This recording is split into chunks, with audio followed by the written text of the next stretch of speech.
So I have the valve cover off on the 1980 Saab 900. It's just a few bolts around the outside of the cover. You can see them here. The cover's upside down right now. Just Allen bolts. They look like that. So I'm trying to check the valve clearances. I actually went through and did it already. But what you want to do is you want to rotate the engine from this side of the car facing the front, from having your back to the back of the car, front to the front, or your face to the front. You want to have it going clockwise, so you want to have it going to the right. And then you just spin the engine. I have a ratchet and there's like a 30mm socket down there, which rotates the engine through. Obviously make sure that you're in neutral before you do that.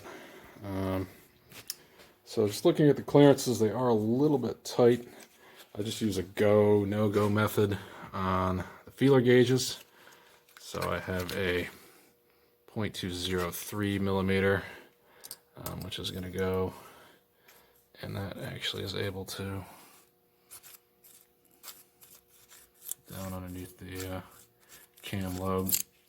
When you do check it, you want to make sure that you rotate the engine so the cam lobe is facing all the way out towards you, or 180 degrees away from the top of the engine. There's a little pointer there that shows you where you should line it up.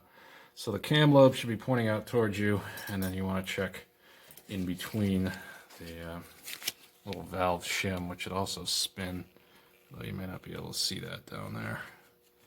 That should spin around. Make sure that's free. But again, go, no go. This 0.254mm.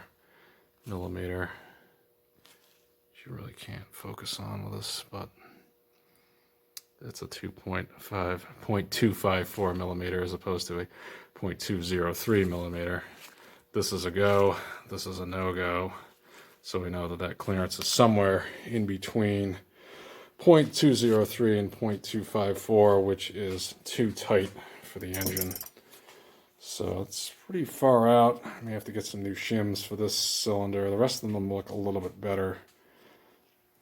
But I'll go ahead and put that valve cover back on and show you the tightening torques for those bolts, which are not very high torque at all.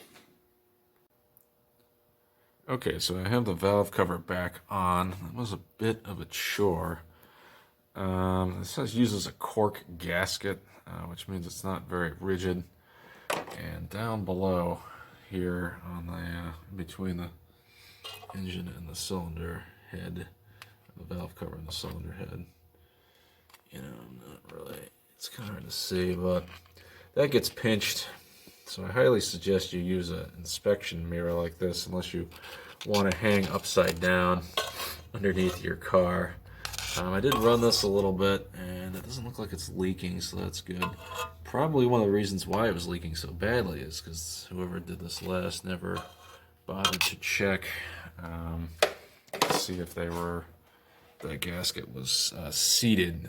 Trying to get this gasket to seat is a challenge, so I looked through the manual. There may be some sequence to tighten these bolts, but you're just going to have to fiddle around with them just to try to get them in the right sequence of tightening them to get it so that gasket will slide into the proper position, because it pushes up and down in between the cylinder head and the valve cover. Real pain, but I got it on. This valve cover is a mess, so at some point it's going to have to gonna come off and probably have to get power washed and repainted.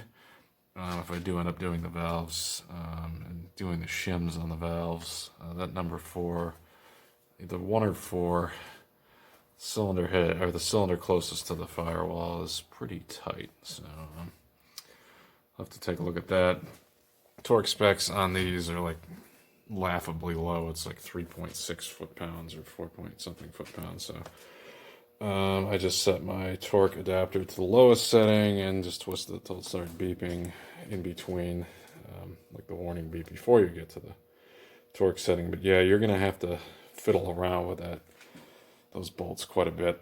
I also put in new spark plugs, but that's pretty self-explanatory. It's 20 foot-pounds on the spark plugs. I'll post the clearances that I measured in the description on down below on what the clearances should be, or at least what I've looked at least from my manual and maybe some of the other sources I have. And we'll see if anybody comments and says if they are fine or maybe if they need to be tweaked. Hate to have a valve burn or something else. It does hesitate a little bit when it's running, so could be a fuel issue. These injectors are questionable, especially that. So I'm gonna have to look at that fuel distributor, regular distributor, and things like that. So more updates coming on as I go through more of the ignition system and then the fuel system on this car. So you'll see it on Instagram, you'll see it here, and we'll catch you in the next one.